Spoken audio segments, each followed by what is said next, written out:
It's a story that I've told many times, and maybe some of you have heard it, but it's a story very dear to me, and it's the truth, and it happened. My brother Larry, a captain in the Marine Corps, had returned from Vietnam. He was a decorated Marine, and the Bronze Star with V and a couple of Purple Hearts. And we were sharing an apartment, going through a difficult time in my life, when Larry came down, and it was about 1984, and we were, as I said, living in an apartment together. And he would always take a little interest in where I was going every day, because I was a grunt, as the Marines would say. You know, if you're a ground trooper, you're a grunt. Anyway, Larry's 13 months older, 5 inches taller.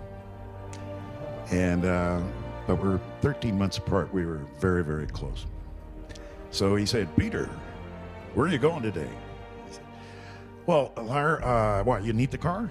I said, No, I just want to know where you're going." I said, "I'm going to audition. I'm going to be, I'm auditioning as a truck." He did the same thing. And so I said, "But Larry, he's evidently he's a hero truck. He's a hero." And his face got somber, and he said, "Peter, if you're going to be a hero, be a real hero. Don't be a Hollywood hero type with all the BS and all the yelling and screaming and trying to be tough. Be strong enough to be gentle." "Okay, Larry, yeah."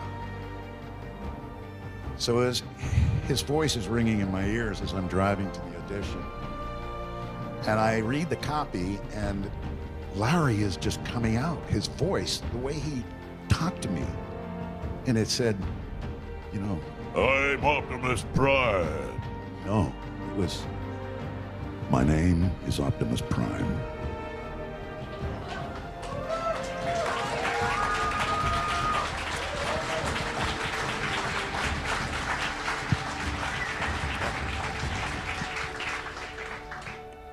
And the softness in his advisory tone was significant, and so the words just rolled off my tongue.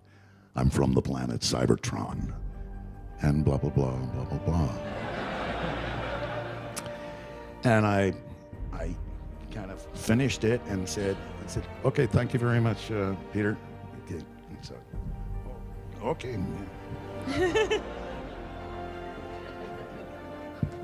So, well, I walked out, and getting into the car, and I said, "I wish Larry had been here. You know, I think he would have been proud of me, because I think I nailed it. I really think I've nailed the character, because it was just Larry." And 2 weeks later, my agent called me up and said, "Oh, Peter, remember that Transformers thing, the truck?" And I said, "Yeah." He said, "You got the part of Optimus Prime." I said, "I do?" He says, "Yeah, and you also have another part called Ironhide? What's this Ironhide?" I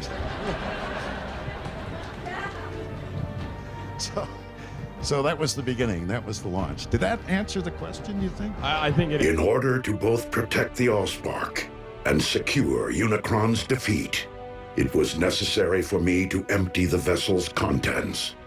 Into where? The matrix of leadership. As such, my own spark can no longer be separated from the multitude of others within me. Are you telling us that you are now one with the Allspark? That's what you say when someone kicks the... To not return the Allspark to the well would be to prevent future generations of new life from existing on Cybertron. My quest must be completed. Optimus, I didn't return to save a life, only to lose the one I care most about. Ratchet's restored planets. He'll find a way to save you. We can turn to Vector Sigma, just like we did before. Because the Matrix must now be relinquished with the Allspark, it cannot be restored or passed down to another. But while this may very well mark the end of the Age of Primes, leadership can be earned with or without the Matrix. And in my view, you have each acted as a Prime. Well, I never really had the best role models. As even Megatron has demonstrated on this day, every sentient being possesses the capacity for change. I ask only this of you, fellow Autobots. Keep fighting the noblest of fights. You can count on us to keep the peace.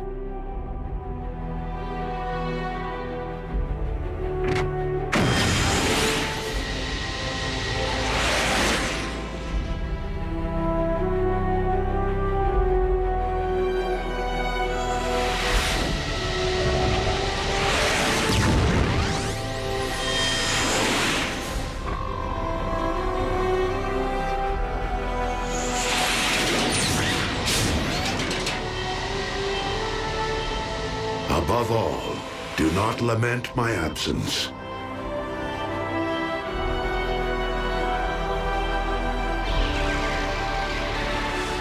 For in my spark, I know that this is not the end.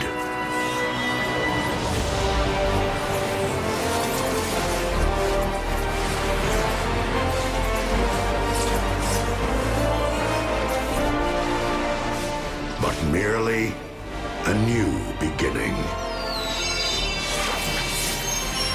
Simply put, another transformation.